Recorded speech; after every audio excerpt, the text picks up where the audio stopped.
দেশের প্রধান তিন দলের কর্মসূচিতে উত্তপ্ত রাজপথ। অন্তর্বর্তী সরকার হঠাতে চলছে আওয়ামী লীগের হরতাল, অন্যদিকে নিজ দলের নেতাকর্মীদের মুক্তির দাবিতে রাজপথে থাকছে জামাত ইসলামী। বিএনপিরও চলছে দেশব্যাপী সভা সমাবেশ। অন্যদিকে দ্রুত নির্বাচনের দাবিতে প্রয়োজনে বৃহত্তর আন্দোলনের ডাক দেবে বিএনপি। এমন অবস্থায় বিভিন্ন মহলে প্রশ্ন উঠেছে, কি হতে যাচ্ছে দেশের রাজনীতির মাঠে। গণ অভ্যুত্থানে টিকতে না পেরে শেখ হাসিনা সহ আওয়ামী লীগের শীর্ষ নেতারা পালিয়ে গেলেও থেমে নেই ষড়যন্ত্র। ভারতে বসে দেশকে অস্থির করার চেষ্টায় মরিয়া শেখ হাসিনা।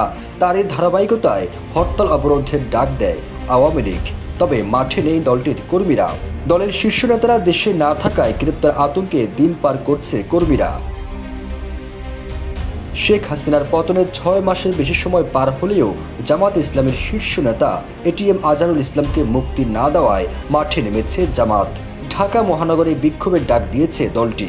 মুরতাজে অর্ডার করে জিতে নিন গাড়ি, বাইক, আইফোন সহ কোটি টাকার পুরস্কার। অর্ডার করতে ভিজিট করুন murtaj.com।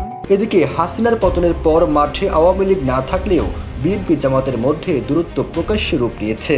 কেউ কাউকে চুল পরিমাণও ছাড় দিতে রাজি নয়। বিএনপি চাইছে দ্রুত সময়ের মধ্যে জাতীয় নির্বাচন দিতে। এ দাবিতে প্রয়োজনে বৃহত্তর আন্দোলনের ডাক দেওয়া হবে বলেও হুমকি দিয়েছে দলটির নেতাকর্মীরা। অন্যদিকে জামাত বলছে সার্বিকভাবে সংস্কারের পরে নির্বাচন। দলটি অবশ্যই সে অবস্থান থেকে কিছুটা সরে এসে এখন নির্বাচনের জন্য প্রয়োজনীয় সংস্কারের কথা বলছে। তবে জামাত নির্বাচনের সময় নিয়ে বিএনপি থেকে ভিন্ন অবস্থান নিয়েছে। দলটি বলছে প্রয়োজনীয় সংস্কার যতটা সময় প্রয়োজন হবে সেই সময়টুকু সরকারকে তারা দেবে। আর বিএনপি বলছে প্রয়োজনীয় সংস্কার দ্রুত শেষ করে ডিসেম্বরের মধ্যে নির্বাচন দিতে হবে। ফিরোজ আলম, যাই দিন।